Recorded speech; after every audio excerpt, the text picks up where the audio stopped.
Well, Gemma, there was a good chance you would have been lining up on Jake Carlisle on the weekend, but obviously that's not going to happen anymore.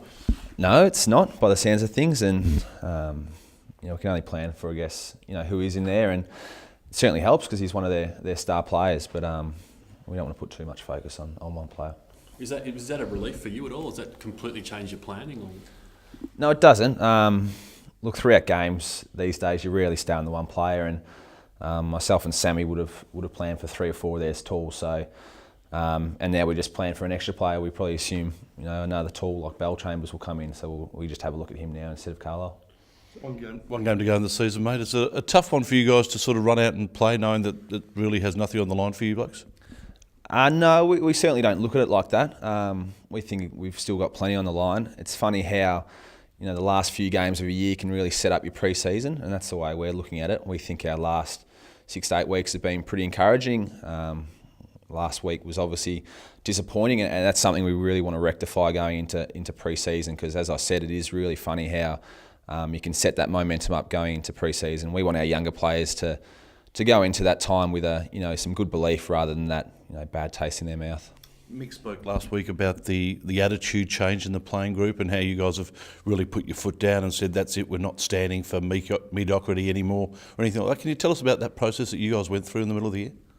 Look, I think it was just born out of the last 2 or 3 years, and players have just had enough. We thought we'd gone through periods of change in the past, and then we'd dish up some poor performances and realise that hadn't occurred. And I think, as I said, it was just we've really had enough, and I think that's really been a strong growth area for us. As I said, in the past 6 to 8 weeks, and performances like the one on the weekend sometimes make you wonder if it had changed, but I certainly still think it has, and that's why we want to have a strong performance this week to prove that last week was just a little blip. Just on last week, there was talk after the game how tired the group looked. Was that a fair comment, and is there anything you can do to change that with 1 week left?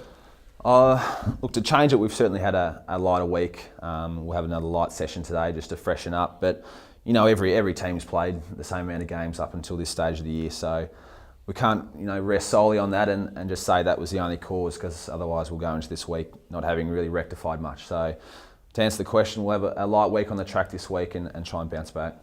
There's been a lot of talk about Carlton season, both good and bad. If you could encapsulate Carlton season into one word, what would that be? Would it be promising, or how would you describe it? Look, inconsistent, no doubt. I think it's been a season almost of 2 halves. We started off, no doubt, really poorly, but even though the wins, losses, haven't improved dramatically in the second half of the year, I think the effort and the character of the group has. I think we've got some really promising young guys that have had a good taste of senior footy in the second half of the year, and that'll hold them in good stead going into this off-season and this pre-season, which is going to be crucial to set up next year. Brisbane's Dane Zorko came out yesterday saying, there's a whole bunch of players he'd recruited to the club. I think Ryan Griffin, Dame Beams, Gary Ablett. I think he even mentioned if you could have one player at Carlton next year, who would it be and why? Look, I don't think we have to look too externally to find those players. I think we had a good recruitment last year when we got Doherty and Everett, and I think that was fantastic. But I'm just looking forward to Matty Cruiser having a good off-season and pre-season, and I think he'll be like a new recruit for us. We haven't seen much of Matty this year, and when we did see him, he was pretty unfit after not having much of a pre-season. So I'm looking forward to him being fit and healthy for next year. And just the motivation of the group, obviously can't play finals, last game of the season, you get to play traditional rivals, they're playing finals, a chance to maybe upset them. Is that the mindset? Look, maybe a little bit. I think it's been probably the same for the last 6 to 8 weeks. We've known we haven't been able to play finals, but we've come up against teams that have been fighting for either top 8 or top 4, and you could maybe suggest that they're going into games with more to lose, but we haven't looked at it like that. We want to earn some respect back from the competition and play for some pride and play for our fans, because they've had a long year like we have. So I'm sure if you ask them, they'd love nothing more than to go out with a win against Essendon. You guys a chance to regain some players this week? Possibly. Look, you say Murph didn't play last week because he was off so early, and he's still a test. Andreas, he's still a chance to play.